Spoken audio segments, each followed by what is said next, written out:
மீன்பிடி தொழிலில் ஈடுபட்டிருந்த ஒருவர் தினசரி கடலுக்குள் சென்று தனக்கு வேண்டிய மீன்களை மட்டும் கொண்டு வந்து அவற்றை கடலில் விற்றுவிட்டு திருப்தியாக மறுபடியும் அந்த கடற்கரையில் வந்து உட்கார்ந்து அதன் கடலின் அழகை எழிலை ரசிப்பது வழக்கம்.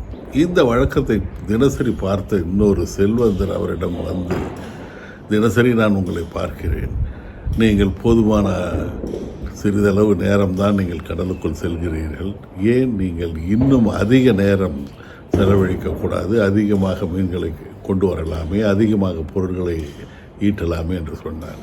அதிகமாக பொருளை ஈட்டினால் என்ன ஆகும்? நீங்கள் பணக்காரராக மாறுவீர்கள். பணக்காரராக மாறினால் இந்த வாழ்க்கை வசதி பெருகும்.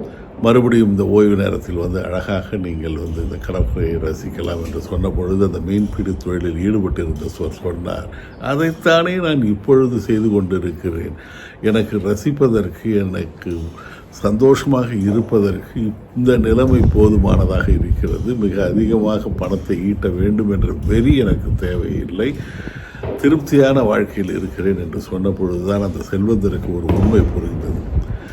நாம் நினைத்து கொண்டிருக்கிறோம், நாளை நிச்சயமாக பணத்தை பெருக்கிக் கொண்டே இருந்தால் ஒரு நிலைமைக்கு அதிகமாக போகும் பொழுது நமக்கு மகிழ்ச்சியாக இருக்கும் என்று இல்லை.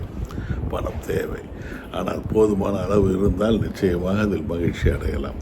நாளையை நினைத்து கொண்டு இன்றைய நிகழ்வுகளில் நாம் மறந்து விடுகிறோம், மறைந்து விடுகிறோம்.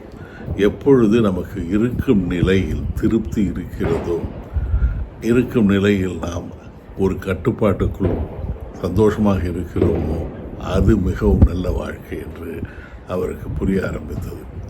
இந்த நிகழ்வு சந்தோஷமாக இருக்கிறது, நாளை பற்றி நாம் கவலைப்பட வேண்டியதில்லை என்ற உண்மையோடு அந்த செல்வந்தர் வீடு திரும்பினார்.